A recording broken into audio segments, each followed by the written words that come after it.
Yay, another Zuko episode! Oh boy, another really nice one. This is the Western Air Temple. And first of all, this temple looks great. I love the idea of having it all under a cliff and having it all upside down, but it still functions. It's still, even though the temples are built upside down, you can still, like, the beds are right side up and the chairs and so on and so forth. So I love that design, just another really original, clever design. And this is pretty much the episode where Zuko tells the group he wants to join them, he wants to be on their side, and he wants to help defeat the Fire Lord. I love the fact that he's not very good at telling them, and he rehearses on this frog, which is very funny.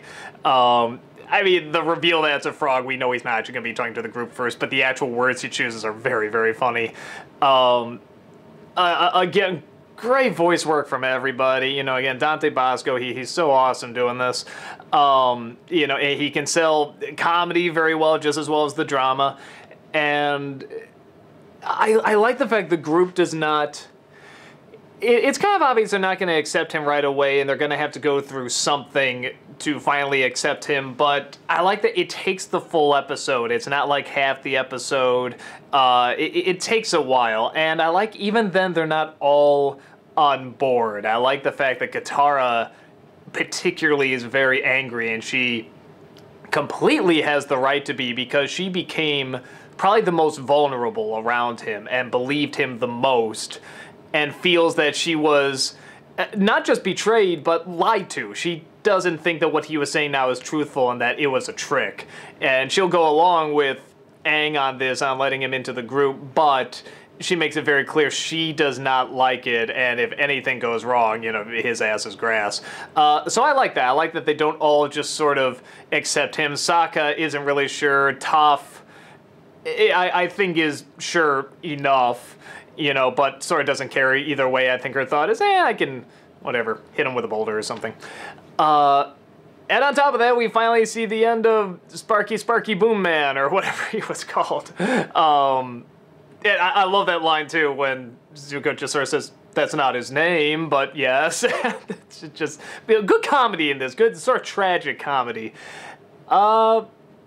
And we get more of... Actually, I'm shocked there wasn't more of the other kid characters in this. Like, we sort of see them go off and do their own thing, but if they weren't sort of called in on the discussion, which maybe I understand. It sort of comes down to the four of them. They're sort of the leaders of the group now.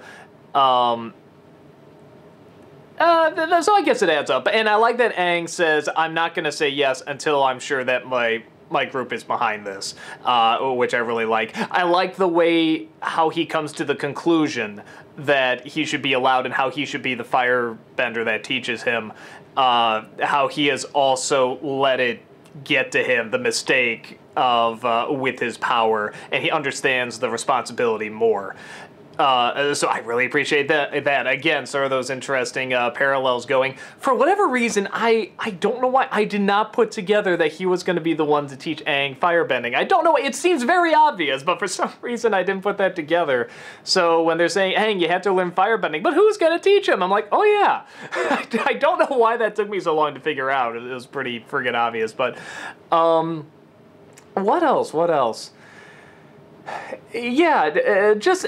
And of course, anything to make, just throw more crap on Zuko and just have the angst build and him being tortured. I just, when Toph comes in, he throws the fire and burns her feet. No, I'm sorry, and that great line, why am I so bad at being good? I just love it.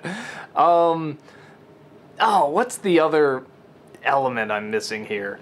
They get to the air temple, I can't think of it, my mind's blanking and the clock is ticking. Fuck it, I'll do an edit. I remember now. It's the denial that Aang has at the beginning I thought was very interesting, because I was saying in the last one, I'll be fascinated to see how he kind of deals with this sort of second failure, this second chance that was botched. And clearly he's in a state of denial. Come on, let's go flying. Let's do this.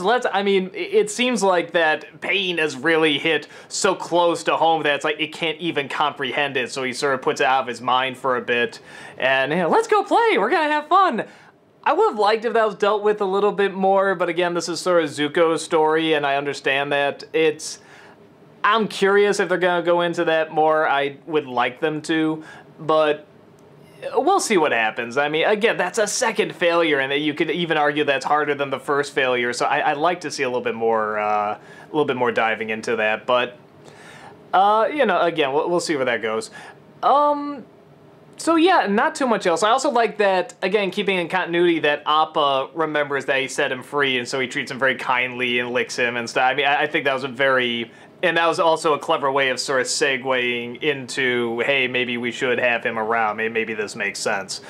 So, yeah, I can't think of too much else for this episode. Just another great Zuko episode. I'm really happy that he's part of this group. I love the way this has really come full circle, that they started off, you know, sort of very similar, then they sort of split apart, now they're coming back together again. I love the way that works out. I think it's obvious at some point Zuko's going to win Katara over, but it might be a while. And again, I like that it's not so easy. That was, as he put it, that was a betrayal that as she said, he made his choice, and he has to live with it. And they're more doing it out of the fact that they have no choice in this, and they need Aang to learn firebending. And here's someone that not only understands the craft, but he understands the responsibility of it now. So it's a really, really good mesh, and I really like this one. Again, it's any sort of Zuko transformation, or any bit where Zuko is trying to be good and trying to make that transition, I really, really like. Anything that really dives into his any kind of transformation with him, I really adore. So, yeah, there you go. Another great episode, and the next one is coming your way.